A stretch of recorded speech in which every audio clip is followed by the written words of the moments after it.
Hello and welcome to the Discover Dayton podcast, the show that's all about the Gem City's past, present, and future.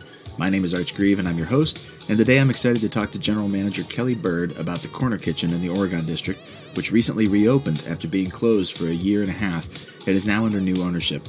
Having eaten there after its reopening, I'm excited to talk to them and learn more about the restaurant, so stay tuned for my first on-site interview with them in just a moment.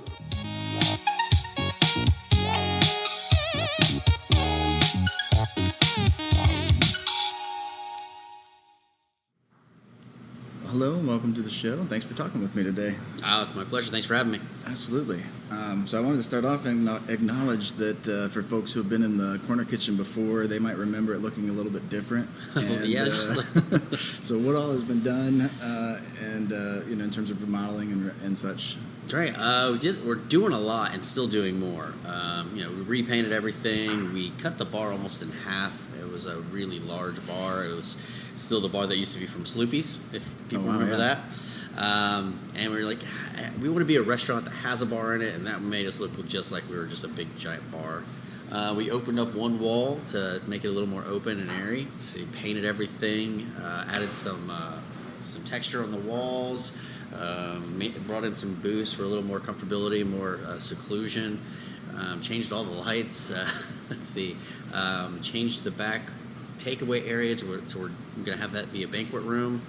Going to continue to work on the patio. We're about to make that completely different. We're changing where the front door is actually going to be at, just because when you open it up, the draft in there is really bothersome, especially when it's cold out. Oh, sure. We had a lot of guests that were it's just uncomfortable to sit anywhere near that. It's super cold, so we're changing that up. But we're just waiting on the door to get here. Nice. Well, it looks good in here. Thank you. Appreciate it. Yeah. Well, my wife and I came here a week or so ago, and we had an amazing dinner. And I understand that there's a new chef with the restaurant as well, Chef Umberto Lira. Chef Umberto is our corporate chef from the Texas office. He helped develop the whole menu. But we have a chef on site named Gavin St. Dennis, who's really like the guy who's doing all the stuff, making all the stuff, tasting everything, getting all the products, adapting the menu. So he's here every day. So he's really the lifeblood of that kitchen right now. Gotcha. Awesome. All right. And I want to get to the menu too, because that's obviously the main attraction. But starting with the drinks, I got a couple cocktails while we were here last time, and they were both delicious. And I'm a tough critic when it comes to old fashions. But who do you have designing the cocktails? Because those are really great. We have a great mixologist, actually from Dallas. That's where our corporate office is from, where my owner is from, and he has a great mixologist down there who's won like Bartender of the Year and stuff like that, who developed most of these drinks for us, came up, trained my bar staff, really showed them, it can be simple, but very tasty, and as long as you are consistent with it and do the right things and use the right ingredients, then you can't miss. So. Nice, awesome. Well, moving on to appetizers, we got the pierogies. We love those. Pierogi pot stickers, yeah, they're good. I'm wondering though, what seems to be the most popular one so far? Honestly, it's the pierogi pot stickers. Is it really? Okay. It really is. Like the people in Ohio love a pierogi, and then Brussels sprouts, unbelievably, are probably our second most popular. Okay. Those are making a huge comeback right now. So, those are probably our two most popular, and I think, in my opinion, the two tastiest too. But yeah, awesome. Well, one thing, too, I noticed that when I came in is that it seems like you guys have more in the way of steak than there used to be before, perhaps. So, absolutely. We came into the Oregon District, and we were like, they already have so many great things here. Thai 9 does a really good, Asian, sushi. Then you have Solar, who has their Venezuelan or Peruvian influence stuff. You have Roos, who does Italian really well. You have J Seafood, who does some good seafood. You have Lily's, who has a really great, cool little boutique bistro. And we're like, what's missing? And we just steak. Steak is missing in the Oregon District, and we have a way to dry age steaks in the restaurant that we think is really good. And we have a partnership with Keener Farms to get some really great quality local grass-fed beef. I'm like, let's do that. You can't go wrong there. Absolutely. Everybody loves steak in Ohio, so and it's been great. And, our dry aging just got done last week because it took a while to get our machine because everything takes forever to get anything right now. Sure. But it was a really big hit last weekend. We had a lot of people just really digging the flavor and everything for the dry aging. Nice, awesome. So when I came here, I got the braised short rib, and that was awesome. And I tried my wife's herbed roasted chicken, and that was awesome too. But again, both from Keener Farms too. Oh, they really? Okay, yeah. Awesome. Yeah. Well, can you talk about the menu maybe just a little bit in general? Okay. Yeah, so we really wanted to highlight the steaks and chops in the dry aging process. So that's the main focus. But then we wanted to bring some dishes for other people who didn't want steak. So we have a little bit of everything for everybody. We just added a vegan dish for our vegan clientele in the Oregon district. Nice. It's a Orisa Linguine with beer battered mushrooms, and that was honestly probably our second most popular dish besides steaks last week. Braised short rib is by far the most popular. Okay. It is, and then. And we wanted to do some stuff people would recognize with a little twist, like the herb roasted chicken. It comes with kielbasa cauliflower, where we start roasting off some kielbasa sausage, and then we use a little bit of kielbasa chunks and the sauce and the juice from the kielbasa to roast the cauliflower in. So you get that good flavor mixed in with the cauliflower.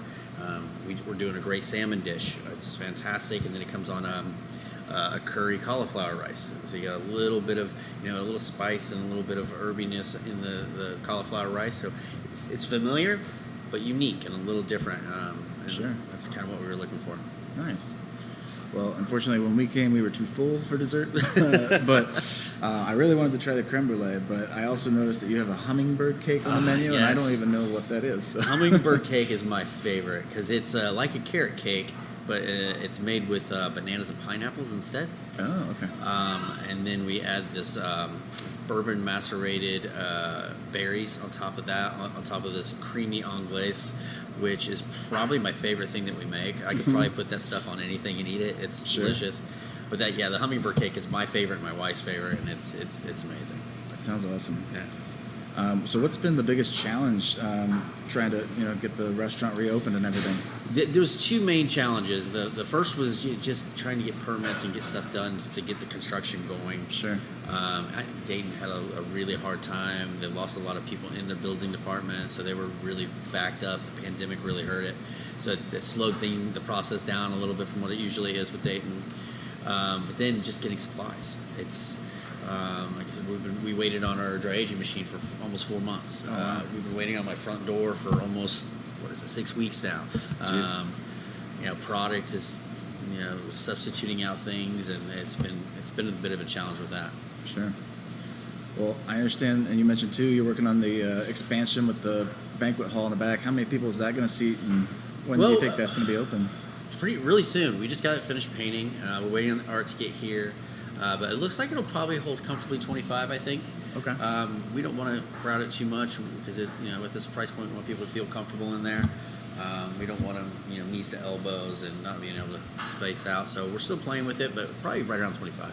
Nice. And we're hoping we'll have that open probably next week. Okay. Cool. And do you all take reservations? And if so, what's the best way people can do that? Absolutely. We take reservations, and walk-ins are welcome. Reservations, all of them go through opentable.com. It's a website that helps us run our waits and our reservations, and they do a really good job with that. So. Nice.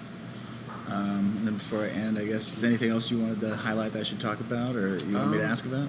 No, we like I said, we're still doing some renovations. We're really planning on doing a big remodel with our patio. So we're lucky enough to have the patio that's going to be facing right out to Fifth Street, right in the Oregon district. So we really want to highlight that. And then we're also about to start brunch up probably towards the end of the month, beginning of April. Oh, cool. So we're going to be doing brunch on Saturdays and Sundays. So right now it's just getting a little bit more staffed up for that. Sure. And we're hoping to have that ready by the end of the month, beginning of April. We have a really fun, cool, unique brunch that I think people are really going to love down here. Very cool. Cool. Well, thanks so much for talking with me and for reopening this place. We really appreciate it, and we're glad it's back. I appreciate you coming in, man. Thank you. Absolutely. Thank you. All right, that was my interview with General Manager Kelly Byrd of the Corner Kitchen, and as you can tell, they've done a lot since reopening, so get in there and try it out next time you can. We recorded this a couple weeks ago, so the banquet hall is now open, and they are doing brunch now as well. Thanks so much for listening, and if you enjoyed this episode, please be sure to leave a review or share it with a friend. Take care, everyone, and stay funky, Dayton.